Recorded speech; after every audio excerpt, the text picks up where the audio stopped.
സ്നേഹം നിറഞ്ഞവരെ, നമ്മൾ അനുദിനമുള്ള ജീവിതത്തിൽ കാണുന്ന ഒരു സത്യമുണ്ട്.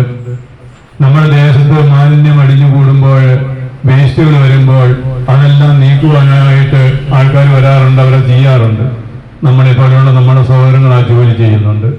കാരണം സമൂഹത്തിൽ ഈ മാലിന്യങ്ങൾ അസ്വസ്ഥ ഉണ്ടാകുമെന്ന് നമുക്കറിയാം. ഇതുപോലെ തന്നെ നമ്മുടെ ഹൃദയത്തിലും മാലിന്യങ്ങൾ അടിഞ്ഞുകൂടും.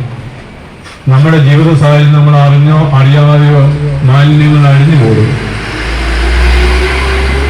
പക്ഷെ ഒരു കാര്യം, ഇതുപോലെ ഏതെങ്കിലും സഹോദരങ്ങളോ നമ്മളോ ഞാനോ ഇവിടെ ഞാനോ ഭൂമിയിലുള്ള ഏതെങ്കിലും ഒരു മനുഷ്യനോ ഈ മാലിന്യം ഇല്ലായ്മ ചെയ്യാൻ സാധ്യമല്ല. അതാണ് ഇതിന്റെ ഏറ്റവും വലിയ പ്രത്യേകത. ഇത് സാധിക്കുന്ന ഒരേ ഒരുവനേ ഉണ്ടായിരുന്നുള്ളൂ. അത് ഏറ്റവും ലോകരക്ഷകനായ യേശുക്രിസ്തുവിന് മാത്രം. ഇവിടെ ഒരു പ്രത്യേകതയും കൂടി ഉണ്ട്.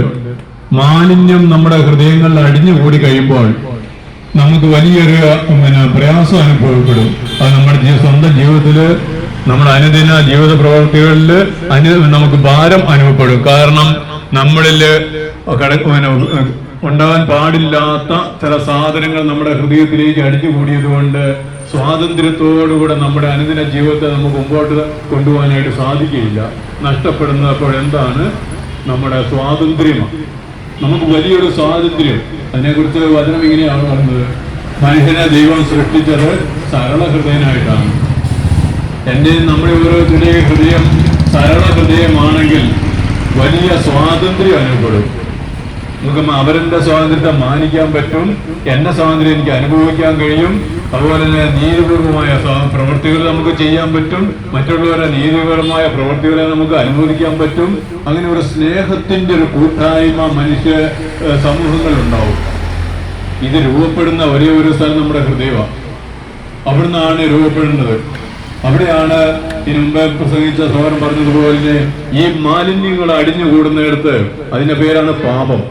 ഇതൊരു ശക്തിയാണ്. ഈ മാലിന്യം നമ്മൾ ഇവിടെ വരുന്ന വേസ്റ്റുകൾ ശക്തിയല്ല, അത് അതേ തന്നെ നിർജീവമാണ്. എന്നാൽ മനുഷ്യ ഹൃദയങ്ങളിൽ അടിഞ്ഞുകൂടുന്ന മാലിന്യം, അതിനകത്തൊരു ശക്തി കിടപ്പുണ്ട്. അത് പ്രവർത്തന നിരതമാണ്. തിന്മയുടെ ശക്തി അതിന്റെ പിന്നിൽ പ്രവർത്തിക്കുന്നത്.